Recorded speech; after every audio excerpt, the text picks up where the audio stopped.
Empiezo a grabar. Bien. Cuando nos referimos a una enfermedad intrahospitalaria, ¿sí? Estamos hablando obviamente de una enfermedad contraída, ¿sí? Dentro de una institución, en donde el paciente de repente ingresó con una patología y, bueno, manifiesta sintomatologías diversas, ¿sí? Supónganse, no sé, ingresé con, no sé, un infarto y manifiesto neumonía. ¿Me explico? O sea, eso es justamente una enfermedad intrahospitalaria, que la adquirió el paciente dentro de la institución. ¿Me explico? Y acá es donde está el punto, porque nosotros tenemos que conocer bien esta situación, ¿para qué? Para evitarla, justamente. ¿Y por qué la queremos evitar? Bueno, obviamente que las enfermedades intrahospitalarias no solamente que, digamos, implican un riesgo enorme en el paciente, sino que también aumentan la estadía dentro de la institución, ¿sí? Las complicaciones, la atención, y todo esto es algo que uno no quiere tener dentro de un hospital, ¿sí? Por eso mismo hay que tener en cuenta que estas situaciones generan en el paciente, ¿sí? Complicaciones que, digamos, atrasan a todo el sistema de salud. Obviamente que dentro de los hospitales nosotros tenemos, ¿sí? Afecciones y situaciones que deben ser tratadas. Y por eso mismo hay que conocer las enfermedades intrahospitalarias para determinar también cómo evitar el contagio interno, ¿sí? Vieron que hoy está muy de moda este tema, porque, bueno, todos sabemos que el aislamiento es algo que hoy estamos utilizando para sobrevivir, o sea, para evitar una enfermedad y un contagio, ¿sí? En donde tenemos un virus que denominamos un agente patógeno, ¿sí? En donde justamente implica un riesgo. Entonces nosotros hoy lo que estamos haciendo es aislarnos. Bueno, este aislamiento surge dentro de los hospitales desde los siglos, ¿sí? Desde la historia de la humanidad. A la gente se la aísla cuando tiene una enfermedad infectocontagiosa, o mínimamente se debería aislar a una persona cuando tiene una enfermedad infectocontagiosa. Justamente ¿por qué? Para que no contagie. Para que no contagie ni a otros personales, ni a otras personas dentro de la institución, ni a el personal que está atendiéndolo, porque esto también es importante. Ahora ustedes me van a decir, bueno, y si se la aísla, ¿cómo se atiende? Bueno, se atiende con todas las medidas de precaución y prevención posibles, ¿sí? Ahora vamos a ver cuáles son los aislamientos que se utilizan y demás. Pero justamente esto se utiliza para evitar el contagio. Piensen que si nosotros tenemos un contagio en una persona, de repente, dentro de la salud, ese personal es un personal menos de la salud que va a poder atender a otras personas, porque va a tener que estar en su casa, ¿sí? Haciendo todo lo que es el aislamiento pertinente o correspondiente. Esto es lo que pasa hoy con el coronavirus, chicos, pasó toda la vida, ¿me entienden? Personales de la salud que se enferman o que tienen diferentes tipos de patologías contraídas dentro del hospital, ¿sí? Esto es lo que nosotros queremos evitar. ¿Me explico? Si tienen alguna duda me preguntan, ¿eh? No hay ningún problema. Bien, a ver, en neonatología es una de las áreas más, digamos, vulnerables a lo que es justamente una enfermedad intrahospitalaria, ¿sí? Por eso en neonatología nosotros tenemos un protocolo de ingreso muy estricto, ¿sí? En terapia intensiva también, ¿sí? En quirófano lo mismo, vamos a ver que hay un lavado de manos determinante. ¿Pero por qué es esto? Bueno, porque piensen que en neo nosotros tenemos a los pacientitos más vulnerables, ¿sí? A estas situaciones. A veces hay niños que pesan 400 gramos, chicos, que recién están aprendiendo a sobrevivir por sus propios medios. Imagínense si ingresa eh, una enfermedad intrahospitalaria a esta situación. Y les digo que ustedes van a ir mucho a neo, van a ir mucho a terapia, si están trabajando en un hospital o en una clínica, porque se hacen placas justamente, ¿no? Y vamos a tener que tener todas unas medidas de precaución y prevención al ingreso y al egreso, ¿sí? Que son muy importantes.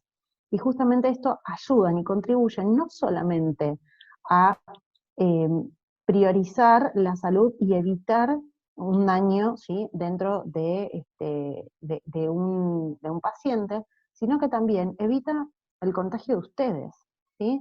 Y esto es también importante, porque piensen que nosotros también somos personas que tenemos familias, que tenemos tal vez hijos o padres o hermanos, en donde nos llevamos los bichos a casa y nos los contagiamos también. Entonces, hay cuestiones en cuanto a lo que es la salud que hay que tener en cuenta, ¿sí? Esto es sumamente importante a la hora de pensar cómo vamos a trabajar. En neo, en terapia y en quirófano son lugares que realmente hay que controlarlos muchísimo, ¿sí? Pero bueno, hay que tener en cuenta estas situaciones a la hora de trabajar. Ya vamos a ver cómo hacemos, ¿sí? Antes de saber cómo hacemos, vamos a ver cuáles son los principales agentes que provocan, ¿sí?, estas enfermedades intrahospitalarias. Bueno, dentro del hospital, cada hospital va a tener diferentes tipos de cepas. O sea, generalmente los hospitales tienen sus enfermedades intrahospitalarias. Pero la realidad es que los agentes patógenos que tenemos son, por un lado, las bacterias, ¿sí? ¿Se acuerdan que las bacterias, la vimos en biología, que constituyen lo que es el reino monera, ¿sí? Este reino que era tan chiquito, tan pequeño, que causa tanto daño, ¿sí? Bueno, acá tenemos algunos de las bacterias más comunes, ¿sí? Tenemos la Escherichia coli. Esta es una bacteria que está en el tracto digestivo, ¿sí?, bajo, que regula nuestra flora intestinal, pero que cuando sale de ahí produce muchos daños. Bueno, el estafilococo también, ¿sí?, si se fijan, tienen nombres diferentes de acuerdo a cómo se ven en el microscopio, ¿sí? La Escherichia se ve como un bastoncito, el estafilococo es un coco justamente pues se ve redondeado. Y después tenemos, ¿sí?, las patógenas. Por eso hablamos de los comensales, que son los que están dentro del cuerpo, pero que, pero que, digamos, ubicados en otro lado, bueno, causan un problema enorme. Y después están las patógenas, que estas son las que nos enferman directamente, que no son nuestras propias del organismo, ¿sí?, sino que cuando ingresan nos causan bastante problema. Los gram negativos y los gram positivos, ¿sí? Las bacterias gram negativas, ¿sí?, tenemos diferentes, pero generalmente son todas, ¿sí?, de origen enterobacterial. Y después tenemos las gram positivas, que tenemos, bueno, el estafilococo, ¿sí?, el aeros, el beta, bueno, el Clostridium es bastante también común dentro de lo que es el hospital, ¿sí? Y todos estos agentes son todos bacteriológicos.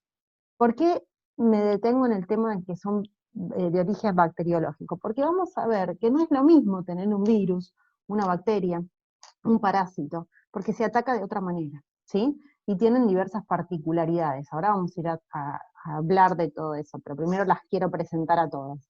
Bien, después tenemos los virus, ¿sí? Hay virus que son bastante comunes dentro de los hospitales, ¿sí? Tenemos la hepatitis B y C, bueno, el sincitial respiratorio, bueno, el citomegalovirus, el herpes simplex, la varicela zoster, que es del herpes zoster, el HIV, ¿sí? Son, digamos, virus que están dentro de las cepas hospitalarias y se encuentran, ¿no?, en la comunidad. Entonces, a ver, esto no quiere decir que uno vaya a enfermarse todo esto, ¿sí? No, para nada. Uno tiene que conocer de qué manera tratarlo para evitar algún riesgo, ¿sí? Nosotros vamos a estar más en riesgo, por ejemplo, con lo que son los virus respiratorios, ¿se entiende? El virus de la hepatitis, por ejemplo, del HIV. En nuestro caso, por ejemplo, que no realizamos procedimientos invasivos, no es que uno está expuesto a eso, ¿me explico? Pero bueno, la realidad es que hay que conocerlos como para evitar enfermarse. Yo siempre digo, en el hospital hay de todo, pero eso no quiere decir que uno, digamos, vaya a contraer de todo, ¿me entienden? Si uno se cuida, no tiene que haber ningún tipo de complicación, y por eso hay que conocerlo. Bien, y después tenemos otros agentes, ¿sí? Bueno, fíjense que de origen micóticos, ¿sí? Los hongos, la cándida, por ejemplo, o el aspergillus también es un hongo bastante famoso. Bueno, después tenemos parásitos, ¿sí? Y después tenemos, por ejemplo, los ácaros, ¿sí? Que también son bastante comunes, ¿sí? La sarna, por ejemplo, ¿sí? Se genera a través de un ácaro, y también es algo que puede encontrarse en algunos hospitales, a ver, como también en la comunidad, ¿sí? Son enfermedades que uno, digamos, tiene presente en diversos lugares. Bien, ahora, nosotros hablamos de todas las agentes, ¿sí? Ahora vamos a hablar un poquito de lo que es cómo prevenir estas cuestiones. Bueno, lógicamente, ¿sí? Que cuando hablamos de virus, bacterias, hongos y demás, ¿sí? Pueden ingresar a nuestro organismo o a otro organismo. O sea, tal vez yo atiendo a un paciente con una enfermedad, ¿sí? Y si no desinfecto el chasis y voy y utilizo ese mismo chasis en otro lugar, bueno, voy a estar llevando la enfermedad a otra persona. A esto es a lo que me refiero cuando hablo de controlar las enfermedades intrahospitalarias, ¿sí?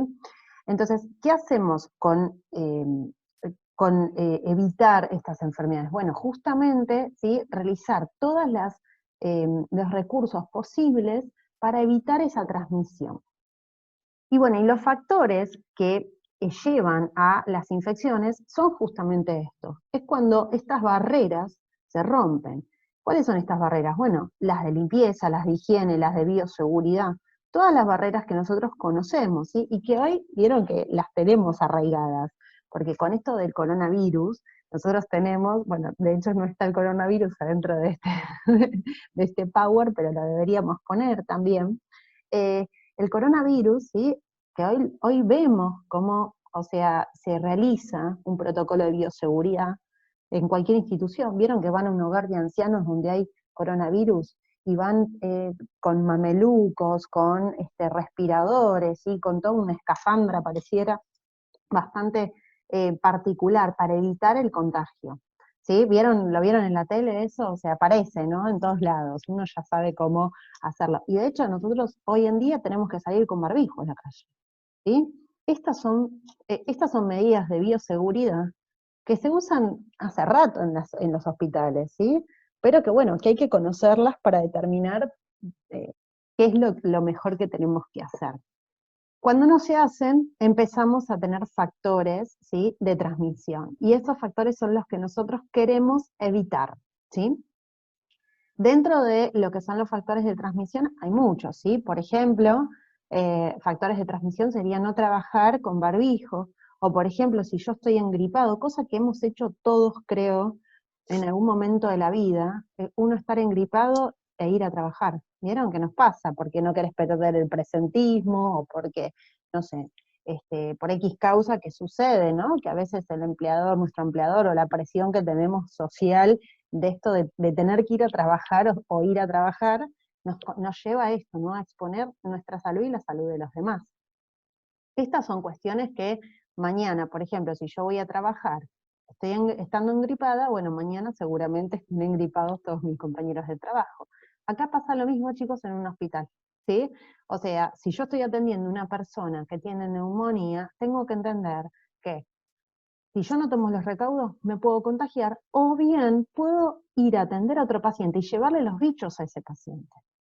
Acá es donde nosotros nos detenemos. ¿Me explico? ¿Por qué? Porque es importante. Tal vez uno está en una situación, digamos, de integridad física mejor para la respuesta. ¿Me entienden? O sea, a veces nos sucede que hay ciertos microorganismos que ingresan a nuestro cuerpo, y que nuestro cuerpo, si tiene las defensas bien, lo ataca y ya.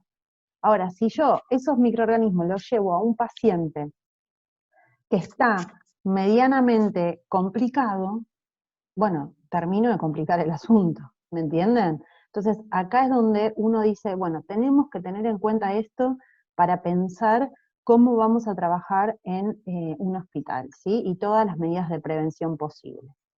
Bien, cuando nosotros hablamos, ¿sí? Ay, ¿dónde está? Acá. De los diferentes contagios o diferentes elementos, pueden ser, por ejemplo, ¿sí? El mismo personal de la salud, ¿sí? Cuando de repente hablamos de quién puede contagiar un virus o llevar y traer un virus intrahospitalario. Bueno, el mismo personal de la salud, también sustancias o elementos contaminantes del paciente, ¿sí? O, por ejemplo, si de repente elementos, como decirles anteriormente un chasis, ¿sí? Cuando yo tengo, por ejemplo, en un paciente que le tuve que hacer un tórax, porque hay una sospecha de, no sé, por ejemplo, tuberculosis, ¿sí? Y ese paciente, bueno, le hago un tórax y, no sé, justo, bueno, o habló, tosió, y esas pápulas o esas gotitas de flush quedan en lo que es el chasis, y después viene otra persona y le tengo que hacer, por ejemplo, ¿sí? otra placa, de repente un amentonazo, un afrontonazo, que hay que apoyar en el mismo chasis, hay que apoyar boca y nariz, bueno, piensen que mañana esa persona es muy probable que tenga tuberculosis, si yo no lo desinfecté antes. ¿Me entienden? A esto es lo que voy. Estos virus intrahospitalarios existieron toda la vida, no es de ahora, ¿sí? No es que uno dice, ah, bueno, empezamos a hablar de los virus intrahospitalarios por el coronavirus. No. O sea, esto existió toda la vida, ¿sí? Y toda la vida nos cuidamos y nos protegimos de esta situación. Pero tenemos que entender también que hay cuestiones a tener en cuenta, porque también no es alarmarse. Es decir, bueno, me tengo que cuidar. Entonces, ¿cómo me tengo que cuidar? ¿Sí? Bueno, desinfectando. Y para cuidarnos tenemos que reconocer el riesgo. ¿Dónde está el riesgo de una situación? ¿Me explico? Si yo tengo un paciente, por ejemplo, con varicela, el riesgo está en el contagio, en el contacto. ¿Me entienden? ¿Por qué? Porque la varicela, el herpes de la varicela, es un virus, ¿sí? Que se contagia por lo que es justamente el contacto, ¿sí? Ahora, lo que es las vías respiratorias, la neumonía, por ejemplo, ¿sí? La gripe, se contagia por gotitas. O sea, ¿cuál es el riesgo de que yo, digamos, toque a una persona? Bueno, que esa persona puede tener gotitas en las manos, ¿sí? Y de esta manera contagiarme a mí, pasarme esas gotitas en las manos, y si yo me llevo algo a la boca, ahí me contagio. Pero la realidad es que si no fuera así, directamente con el tema de un barbijo y una distancia es suficiente, ¿sí? Ahora, hay que reconocer las enfermedades para determinar cuáles son los agentes que nos pueden llegar a contaminar o a contagiar, ¿sí? De una enfermedad. Por eso mismo tenemos que reconocerlos, ¿sí? Bueno, ¿cuáles son los elementos básicos a tener en cuenta a la hora de trabajar en lo que es, digamos, evitar las enfermedades intrahospitalarias? ¿Sí? Primero y principal, las normas de higiene y bioseguridad, ¿sí? Fundamentales. Lavado de manos, esto va a incluir el lavado de manos, la presencia, ¿sí? Porque esto también es importante, chicos, la vestimenta, cómo vayamos vestidos a el trabajo. Pero no hablo de si estamos, más allá de que la higiene es un todo, ¿no? Pero digo, no es lo que uno vaya a ver, cómo va a verse vestido, sino que hay cuestiones con respecto a el pelo atado, a el ambo, ¿sí? A zapatos cerrados, a uñas cortas y limpias, no anillos, no pulseras, sino demás, que son sumamente importantes a la hora de evitar la transmisión de enfermedades. ¿Por qué? Porque hay agentes que pueden quedar, ¿sí? Dentro de ciertos lugares a la espera de que venga un hospedador y se pueda meter en ese cuerpo. Ese lugar se denomina reservorio. Cuando una persona, ¿sí? De repente está sana, ¿sí? Pero agarra un objeto contaminado, supónganse que yo tengo mi celular en donde hay una bacteria, ¿sí? Y me lo pongo para hablar, y la bacteria tiene ahí entonces el lugar para ingresar a nuestro cuerpo. Entonces, vamos a llamar reservorio al lugar donde la bacteria puede quedar a la espera de, ¿sí? Hay bacterias que quedan por mucho tiempo, ¿sí? Los virus generalmente duran pocas horas, ¿sí? Con vida.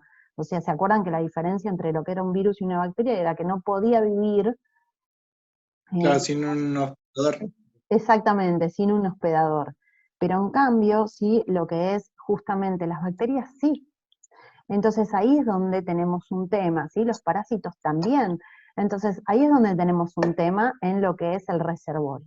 Y después tenemos otra cuestión, que es cómo ingresa el virus o el microorganismo al organismo. Y esto se denomina puerta de entrada. Para que un elemento ingrese al organismo, tiene que haber una puerta de entrada. Esa puerta de entrada, ¿sí? Que, en donde el bichito se mete e ingresa a nuestro organismo, ¿sí? Es diferente. Generalmente nosotros tenemos diversas puertas de entrada, ¿sí? O sea, las puertas de entrada son las conexiones que tenemos desde el interior con el exterior. Se me ocurre la boca, por ejemplo, ¿sí? Es una gran puerta de entrada. Pero después tenemos lo que es la nariz, ¿sí? Los orificios, bueno, nasales, ¿sí? Los oídos. Todas esas regiones del cuerpo, ¿sí? Van a tener una membrana para evitar, ¿sí? Que esa puerta de entrada esté tan expuesta. ¿Sí? En todos los orificios del organismo nosotros tenemos ciertos flujos que van a evitar, ¿sí? Que esa puerta, o mucosas, que van a evitar que esa puerta se violente. Pero eso no quiere decir que siempre suceda. Por ejemplo, en lo que es la boca, ¿sí? Nosotros tenemos la saliva, ¿sí? Y bueno, en el estómago todo el ácido eh, que generalmente mata a todos los bichos que van ingresando, pero a veces quedan más arriba, ¿sí? O se van al sistema, por ejemplo, o a lo que es la faringe, ¿sí? Quedan ahí y pueden dañarnos. En lo que es la nariz tenemos, por ejemplo, ¿sí? La mucosa, el moco. Entonces, cuando ingresa un organismo, fíjense, cuando nos referíamos, ¿qué sucede? Empieza a segregar, ¿sí? Agua o mucosidad. ¿Para qué? Para evitar, o sea, aumenta la barrera para justamente evitar el paso. A veces lo logra, otras veces no. O cuando, por ejemplo, no sé, olemos algo que nos da alergia, vieron que estornudamos. El estornudo es un mecanismo de defensa del organismo como para liberar eso, ¿sí? Lo mismo sucede con lo que son los oídos. Cuando un agente patógeno ingresa, se llena de cera, ¿sí? Hace como una barrera. Entonces, en estos casos, ¿sí? Ciertas mucosas pueden, o sea, siempre van a auspiciar de barrera. A veces lo logran y otras veces no, ¿sí? En el caso, bueno, de las enfermedades, generalmente, ¿sí? Si son muy resistentes, bueno, atraviesan esas barreras. Pero sucede que tenemos una gran barrera en nuestro organismo, que es la piel. La piel es nuestra principal barrera, ¿sí? De protección y de contención. Entonces, lo que sucede con esa piel es que generalmente, ¿sí? Tenemos, o sea, más allá de los lugares en donde nosotros tenemos ciertos riesgos, la barrera primaria que tenemos es la piel. Lo que sucede en esta barrera es que también la piel se puede cortar, ¿sí? Y cuando se corta, se está violentando una barrera, ¿me entienden? Entonces es como que esté abriendo la puerta para decirle a todos los bichos, pasen, ¿entienden? Entonces, implica un riesgo. Por eso en quirófano, por ejemplo, cuando tenemos un paciente, por ejemplo, con una intervención quirúrgica muy grande, ¿sí? En donde la primera barrera de prevención se tiene que violentar, o sea, pero esto es indefectiblemente, bueno, hay mucho riesgo de infección, ¿me entienden? Cuando la primera barrera, que es la piel, se abre, el riesgo es de infección, siempre. ¿Por qué? Porque nosotros tenemos bichos en todos lados, en el aire, ¿sí? Cuando nos cortamos, ¿qué hacemos? Lo primero que hacemos es desinfectarnos. ¿Por qué? Porque cualquier bichito que esté a la espera puede entrar por ahí y hacer un descalabro, ¿sí? Entonces, justamente hay que evitar esto. Por eso mismo, ¿sí? Determinar, por ejemplo, ¿sí? Los agentes o las vías de prevención es algo sumamente importante. Y también, ¿sí? El aislamiento. Cuando hablo de un aislamiento no hablo solamente del aislamiento de las personas, sino que hablo también de aislar, ¿sí? El agente patógeno. Por ejemplo, si de repente, no sé, consumo un alimento y lo dejo arriba de la mesa en donde estoy, no sé, trabajando, imagínense, o sea, la locura que sería comerse un sándwich en un quirófano, o sea, está terminantemente prohibido esto desde ya, sí. Bueno, ¿por qué? Y porque lógicamente implica un riesgo, ¿me entienden? Esto también es un aislamiento, evitar, ¿sí?, ciertas acciones en lugares en donde no corresponden, ¿sí? Entonces, esto tiene que ver con el tema de las enfermedades intrahospitalarias. Y por eso mismo uno tiene que preservar a la persona y preservar, ¿sí?, a la comunidad hospitalaria. Por eso en terapia, por ejemplo, tenemos un régimen muy acotado de visitas, ¿sí?, para evitar esto, para evitar la entrada y la salida de personas. Este es el mayor riesgo que tiene un hospital. Cuando una persona ingresa a una institución, ya sea para visitar a un paciente, ¿sí?, o sea, las visitas, o bien para ser atendido o demás, está trayendo a los bichos de afuera. Entonces, nosotros en un hospital tenemos que evitar que los bichos se vayan, salgan, pero también que ingresen. ¿Me explico? Entonces uno a veces piensa, ay, qué mal, no puedo ir a visitar a mi familiar que está en terapia y solamente puede entrar de a uno. Qué mal la enfermera, siempre le echan la culpa a la enfermera. Y la realidad es que es importante esto porque lo que estamos haciendo es ni más ni menos cuidar al paciente. ¿Me entienden? Entonces, o sea, es algo que debería hasta agradecerse. Y bueno, y a veces como que se complica la situación.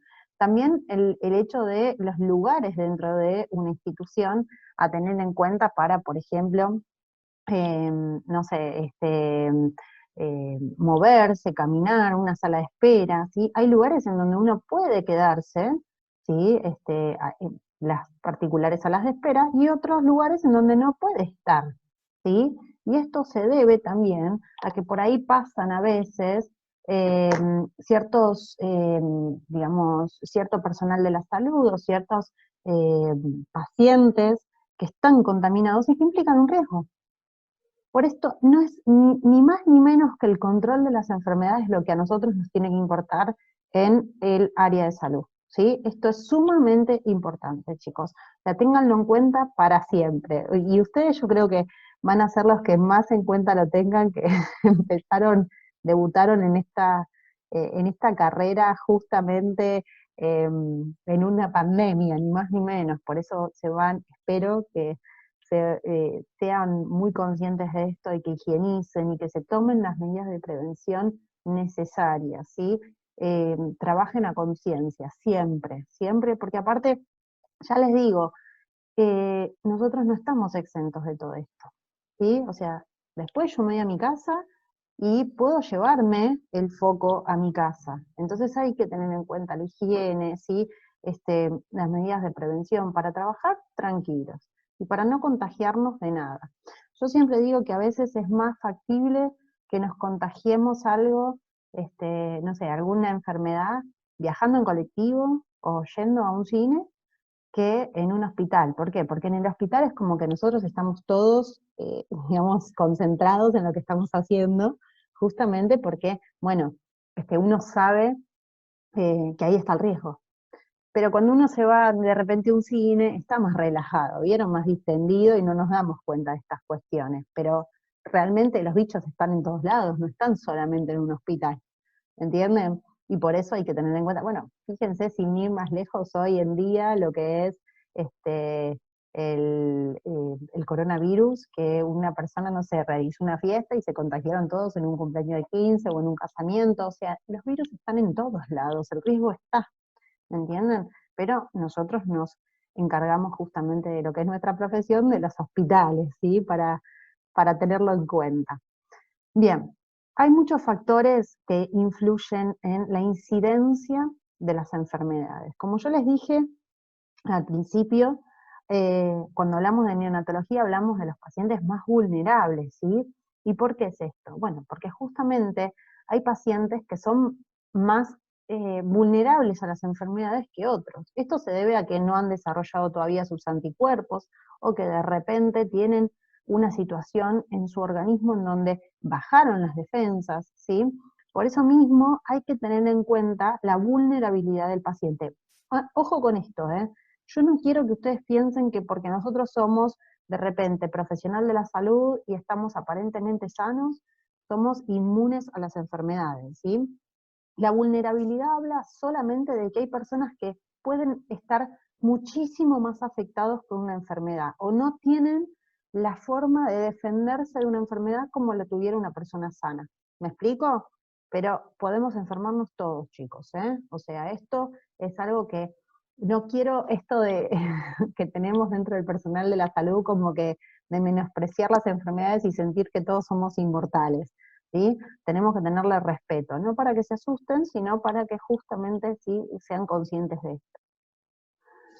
¿Cuáles son las personas más vulnerables? ¿Sí? Bueno, como les decía, neonatología es una de ellas. Después tenemos lo que es los pediátricos también, porque están en un periodo de crecimiento, porque tienen más contactos, ¿sí?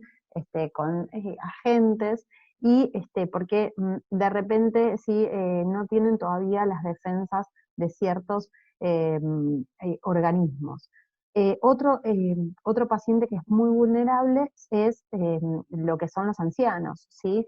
Las personas ancianas tienen una vulnerabilidad bastante importante porque su sistema de defensas viene, ¿sí? En deterioro.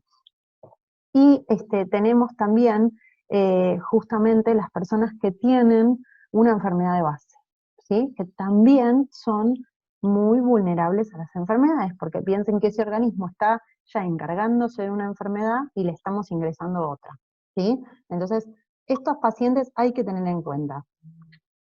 No para decir, bueno, solamente cuido a ellos, nos cuidamos todos, pero acá, chicos, hay que tener mucha más exigencia, ¿sí? Con los abuelos, con los niños y con todo aquel paciente que esté, por ejemplo, transitando una enfermedad, ¿sí? En terapia intensiva, tratamientos oncológicos, ¿sí? Tienen una vulnerabilidad excesiva. Entonces, justamente hay que protegerlos, ¿sí? De hecho, fíjense, hoy en día lo que hablamos, ¿no? Justamente del coronavirus. Traigo el coronavirus porque me parece que es lo más fácil para entender esta situación. Pero vieron que en el caso del coronavirus nos pasa que sabemos que pacientes con una enfermedad de base, por ejemplo, o un paciente geronte, tiene una vulnerabilidad mayor, ¿sí? Y está dentro de los grupos de riesgo. ¿Por qué? Bueno, porque justamente su cuerpo no puede, ¿sí? Enfrentar esa enfermedad. De esto hablamos cuando hablamos de vulnerabilidad, ¿sí? Acá tenemos algunas imágenes de los bebitos, personas que están internadas transitando algún tipo de enfermedad, y los ancianos, ¿sí? Que también, obviamente, pero son más vulnerables. También hablamos de personas que tengan algún procedimiento, por ejemplo, una sonda, ¿sí? Una sonda vesical. Las sondas vesicales, el mayor riesgo que tienen es la infección urinaria. ¿Y por qué? Porque se está violentando, ¿sí? Esa barrera que sería, ¿sí? La uretra. Entonces lo que estamos haciendo es colocar una cánula y estamos abriendo, ¿sí? Generando una puerta de entrada en donde generalmente, ¿sí? El riesgo es la infección urinaria, los respiradores, la neumonía, por ejemplo, ¿sí? Hay diferentes tipos de enfermedades y eso es lo que intentamos trabajar. Bien, se está por terminar, ingresamos con la misma, ¿sí? Si se corta, ingresamos con la misma. Bien, como les decía, listo. Bueno, bien, como les decía, sí hay ciertas afecciones o ciertas situaciones que aumentan el riesgo de contagio o de enfermedades, ¿sí? Intrahospitalarias. Estos son, ¿sí? Los elementos en donde se encuentra un paciente, o sea, cómo se encuentra el cuerpo del paciente al enfrentar una enfermedad, ¿sí? Por eso mismo hay que tener en cuenta cuáles son los pacientes más susceptibles a estas enfermedades. Por ejemplo, ¿sí? Bueno, obviamente los pacientes que están atravesando otra enfermedad esto genera que generalmente aumenta el riesgo de contraer enfermedades intrahospitalarias. ¿Por qué? Porque la susceptibilidad del paciente aumenta, ¿sí? O sea, tiene ciertas situaciones en donde se hace más vulnerable. También pacientes que están bajo tratamientos radioterapéuticos, ¿sí? La radiación disminuye la cantidad de glóbulos blancos, y los glóbulos blancos son nuestro sistema de defensa, por eso mismo hay ciertas situaciones que ameritan un cuidado mucho más, digamos, adecuado para el paciente, y justamente, ¿sí?, el tema de la mala nutrición. La mala nutrición, cuando hablamos de mala nutrición, no hablo solamente de pacientes desnutridos, ¿sí?, sino que cuando hablamos de mala nutrición hablamos también de la obesidad, por ejemplo, ¿sí?, de los pacientes que no llegan a cumplir la cantidad de nutrientes básicos y diarios para sobrellevar su vida, ¿sí? Nosotros vimos que dentro del organismo, a nivel celular, nosotros nos fortalecemos y todo lo que sucede dentro del organismo se debe a la nutrición, ¿sí?, a cómo nos nutrimos. Entonces, por eso mismo hay que tener en cuenta esto, porque un paciente que tenga justamente una mala nutrición no va a poder enfrentar las enfermedades de una manera adecuada. Entonces, esto hace que haya más riesgo, ¿sí? Más allá de que el personal de la salud está expuesto, sí, claro que está expuesto, pero por eso vamos a conocer ciertas situaciones que podemos evitar un contagio. Bien, las enfermedades, como les decía, tienen que ingresar por algún lado, ¿sí? ¿Por dónde ingresan? Bueno, justamente van a ingresar por las puertas de entrada, ¿sí? Y esas puertas de entradas van a ser, por ejemplo, si una intubación, por ejemplo, una cirugía o una apertura en lo que es la piel, ¿sí? Un catéter, por ejemplo, en lo que es una sonda vesical, un examen endoscópico en donde el paciente va a tener, a través de una endoscopía, es un procedimiento que se inserta así un endoscopio, y justamente lo que estamos haciendo ahí es violentar una puerta de entrada. ¿Todo esto genera un riesgo? Sí, porque es un procedimiento invasivo. Puede ser mínimamente invasivo, ¿sí?, pero lo es al fin. Entonces, todos los elementos y el material debe estar adecuadamente y debidamente esterilizado, ¿sí? Esto es lo que hay que tener en cuenta. Bien, bueno, acá tenemos un bebito con un respirador, que también implica un riesgo el respirador, ¿sí? Justamente porque el respirador aumenta la posibilidad de contraer lo que es la neumonía, ¿sí?, una enfermedad muy común en los hospitales, ¿sí? Bueno, por ejemplo, un catéter, que también aumenta el riesgo, como les decía, de infecciones urinarias, por ejemplo, lo que es una vía, ¿sí? Todo esto implica un riesgo, chicos, y esos riesgos son los que nosotros tenemos que tener en cuenta. Bueno, las inyecciones, ¿sí?, justamente el riesgo está en las agujas, ¿sí?, que sabemos todos que son estériles y demás, pero tienen un riesgo, se descartan en un descartador, o sea, estas situaciones, si nosotros, o sea, no nosotros, pero digo, si el personal de la salud o cualquier otra persona se llega a pinchar con una aguja, bueno, el riesgo de contraer alguna enfermedad es muy grande siempre y cuando esa aguja esté contaminada, ¿no? Lógico. Pues hay que tener en cuenta esto. Bueno, las cirugías, que es otro lugar de mucho riesgo, porque como les decía, hay una apertura, ¿sí?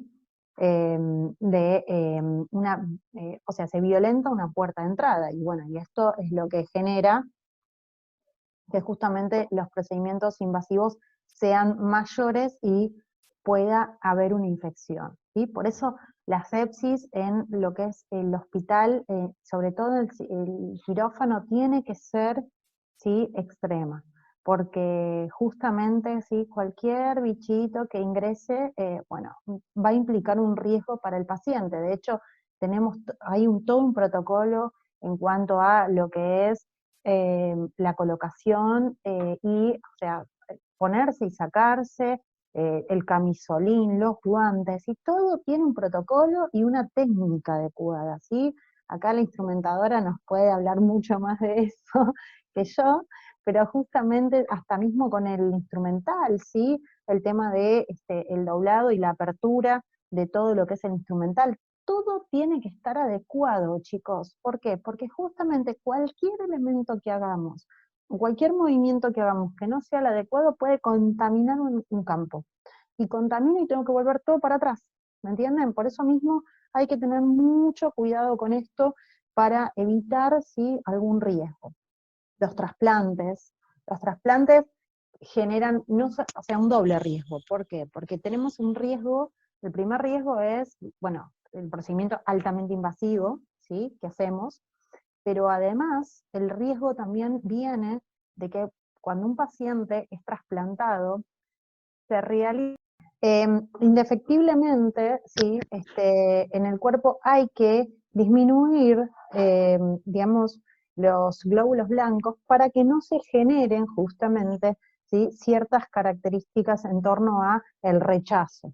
Entonces imagínense que si el paciente se lo inmunosuprime justamente para que no se rechace el órgano al cual está siendo trasplantado, imagínenselo, o sea, digamos, lo sensible, lo susceptible que va a quedar en torno a todas las enfermedades, ¿sí?, y todas las patologías.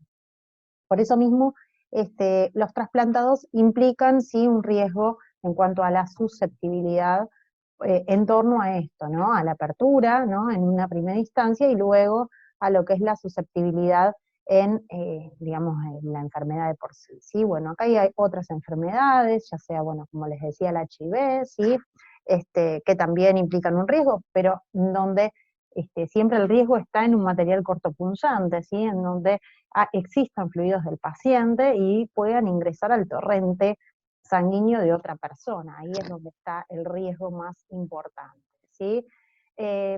Todas estas personas van a ser posibles portadores de enfermedades, ¿sí? Cualquier persona que esté enferma dentro de una institución es un posible portador de una enfermedad, y por eso mismo hay que tenerlo en cuenta a la hora de aislar a un paciente, ¿sí?, o a la hora de hablar de una bioseguridad. Generalmente nosotros en todas las instituciones de salud van a estar sectorizados ciertas patologías o ciertas enfermedades justamente para evitar que nosotros tengamos una, digamos, esperen que estoy, ahí está. Eh, un cruce, un entrecruzamiento, ¿sí?, de diversas enfermedades. Por eso se sectoriza, ¿sí? Tenemos el sector de gastro, tenemos el sector pediatría, ¿sí?, cuidados intensivos. La sectorización nos ayuda mucho al control de infecciones, pero además dentro de las mismas vamos a tener también que hablar de un control de aislamiento cuando sea necesario, ¿sí? Va a depender esto también de la enfermedad. Como les decía anteriormente, las visitas contribuyen a la transmisión de enfermedades. Lamentablemente, sí, generalmente sucede que las visitas obviamente vienen de afuera. Nosotros en el aire, en el ambiente, tenemos enfermedades en donde ingresan al hospital y generan un riesgo para el paciente. Por eso la reducción en cuanto a las visitas tiene que ser importante y adecuada, ¿sí? Tenemos que tener un control, de repente en neo, bueno, solamente pueden ingresar los padres, ¿sí? Hay un día a veces para los abuelos o los hermanos, pero es muy, muy controlado esto, justamente porque nosotros estamos todos utilizando esta situación para contribuir a el cuidado del paciente que está internado, ¿sí? Esto es importantísimo, esto es lo que uno tiene que pensar. Después vamos a tener tiempo del bebé, de agarrarlo todos y besarlo, pero bueno, lo primero es mejorar su salud. Bien, y por último, sí, como les decía, es sumamente importante el lavado de manos, no solamente en lo que es las visitas o el personal externo, sino que también el personal de la salud, ¿sí? Tiene que tener una rigurosa higiene de manos. Nosotros vamos a ver que existen lavados de manos, ¿sí? Cuáles son los diferentes tipos de lavado de manos, qué conlleva cada uno de ellos, y cómo se realizan, ¿sí?, los diversos tipos de lavado de manos, que se los voy a subir también al campus, ¿sí? Bien, bueno, esto es